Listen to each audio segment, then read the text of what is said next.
Everything I do, and everything I do professionally, my life, has been shaped by 7 years of work as a young man in Africa.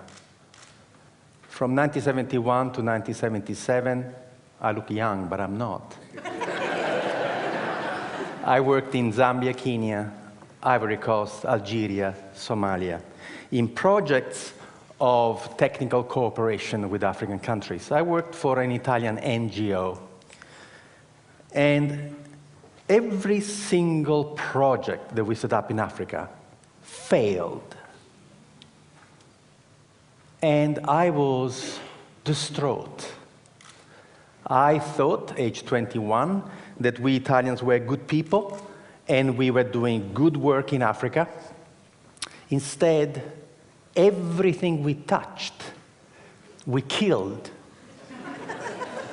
Our first project, the one that has inspired my first book, Ripples from the Zambezi, was a project where we Italians decided to teach Zambian people how to grow food. So we arrived there with Italian seeds in southern Zambia, in this absolutely magnificent valley, going down to the Zambezi River, and we taught the local people how to grow Italian tomatoes and zucchini.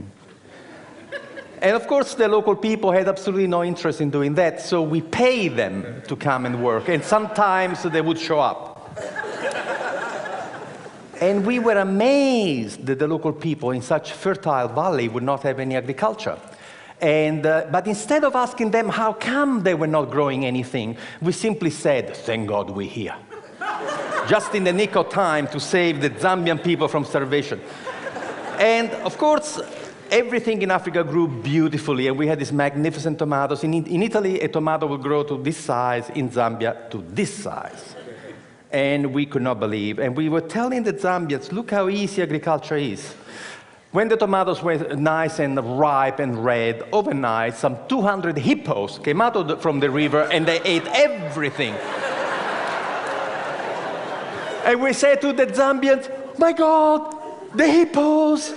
And the Zambians said, yes, that's why we have no agriculture here. Why didn't you tell us? You never asked.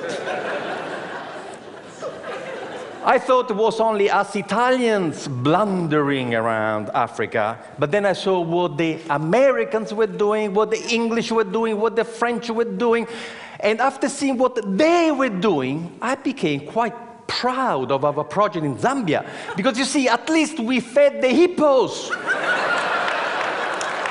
You should see the rubbish. We Western people are imperialist, colonialist missionaries.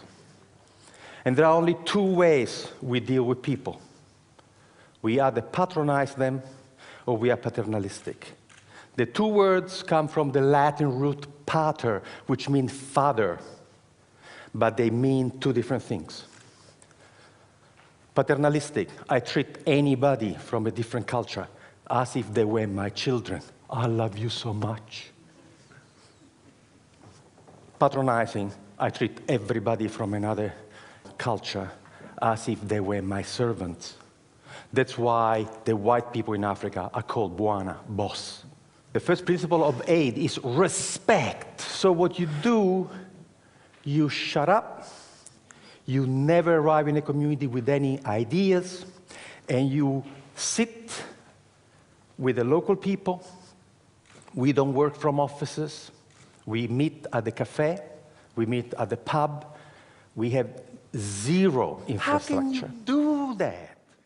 How can you do? And I said, I do something very, very, very difficult. I shut up and listen to them. Thank you.